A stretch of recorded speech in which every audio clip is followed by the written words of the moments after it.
Is this the ultimate bikepacking setup? We think so, but we'll let you be the judge of that after watching today's video. Hey guys, and welcome back to another episode of Look Past Limits. Today we want to talk to you about the bikepacking setup. We've recently been posting some bikepacking videos here on the YouTube channel and lots of posts on Facebook groups. And we seem to get more questions about the bikes and the setup and the luggage than we do about any of the travels that we actually do.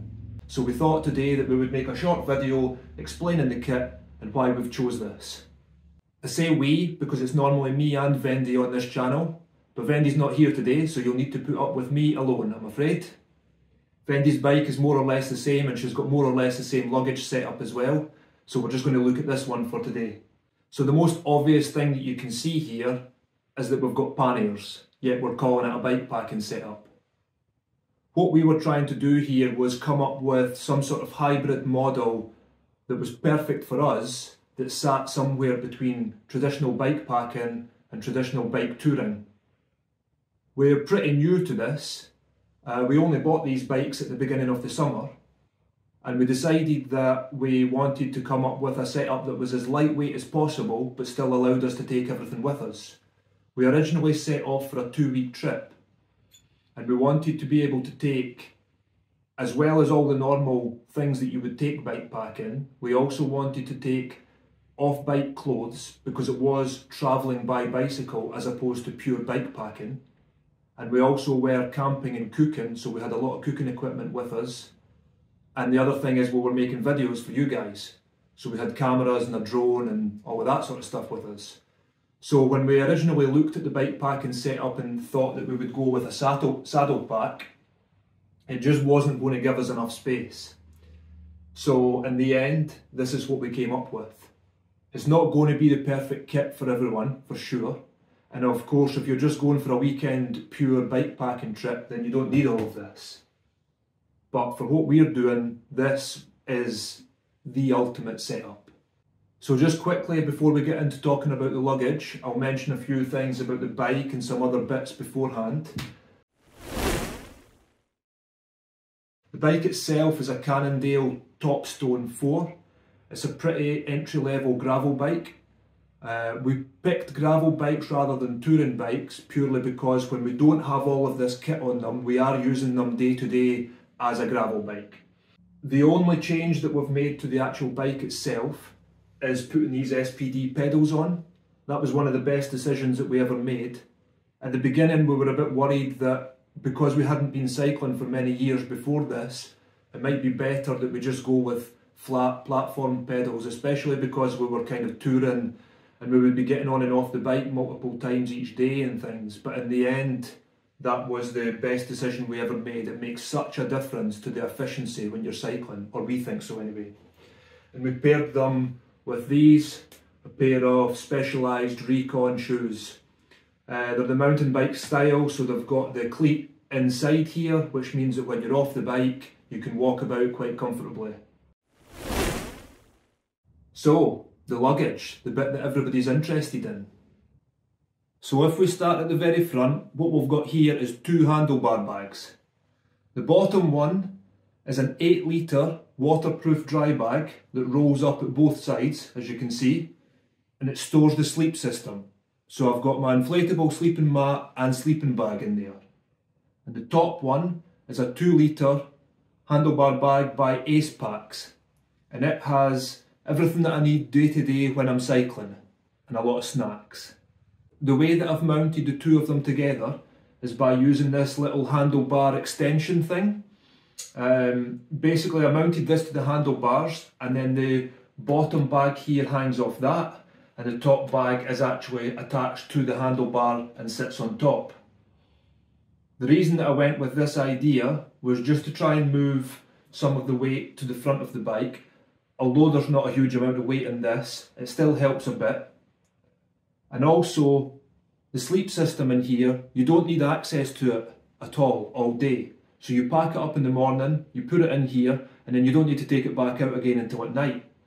This is handy because it's not the easiest bag to get into during the day. Because the dry bag rolls up at each side, and you've got the drop bars here, it's better if you just put something in here that you don't really need access to. And then obviously this has the zip across the top here, so it's easy to get in and out of this all day. And it's at the perfect height that you can just reach it when you're cycling. I did originally think about going with just this, but it meant that all of this was going to have to be at the back and it was going to put more weight on the back. And then I did consider going with just this up here, but then there was going to be nowhere to easily access stuff. As I say, it's not easy to get into this, and then it would have meant storing things that you need access to every day, and I already had other things planned to go in here. So this setup has worked really, really well, and both of these bags have been awesome. As I say, this is from Ace Pack and this is from Force Bike Components. Moving on to the centre of the bike, we've got a frame bag here which is also from Force Bike Components. I didn't want a frame bag which took up the full frame because I wanted to still be able to have the water bottle holders here. And when we're on longer trips or depending on where we're going, I also put a water bottle down here as well sometimes. This frame bag fits perfectly between here and here. As you can see, it's fully waterproof again. And in here I've usually got tools, toiletries, paracord for a washing line, very important, and some other random bits and bobs. I'll maybe do a separate video about specifically what we pack and where, and just give you a quick overview today of what's in each bag. So yeah, that bag has worked really well as well. I don't know if you can make it out on the video, but I put some black tape around the frame at every point where the bag attaches, just so that it doesn't scratch the frame. And so when I take the bag off, I can also take the tape off.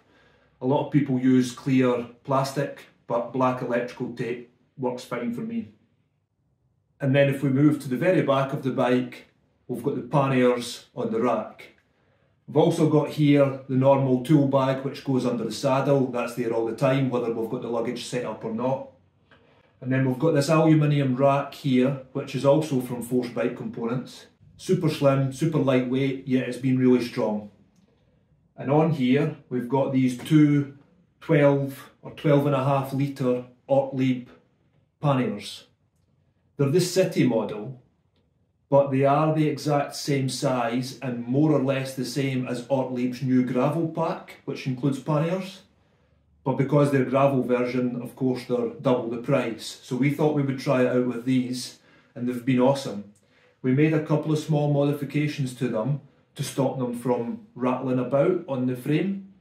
They stay there really securely, and the snap closure up here is really strong and it works really well. It's a great system. But when we first put them on the rack, they were fine on a normal road, but as soon as we got onto gravel, they would move about and it would rattle, the plastic on the back of them would rattle against the aluminium rack here. So I just got some black rubber that I had and stuck it on with some 3M stuff onto the back of these and a tiny little bit on the actual rack, and now they're solid. They don't rattle at all, they don't make any noise when you're moving about, so they're great. In this one, I've got clothes. I've got a second set of cycling clothes and I've got off-bike clothes as well. And the other one, for me, is completely full of the camera gear and electronics. On Vendy's bike, again, she's got one with clothes, and then on the other side, she has one that's full with cooking equipment and food. And lastly, on the top here, I've got the tent. This is just a tent taken out of its original bag and put into a dry bag. I just bought a 10 litre black dry bag just to keep the theme matching and just replaced it. And then they're just on here with some straps. The tent, believe it or not, is actually a 3-man tent.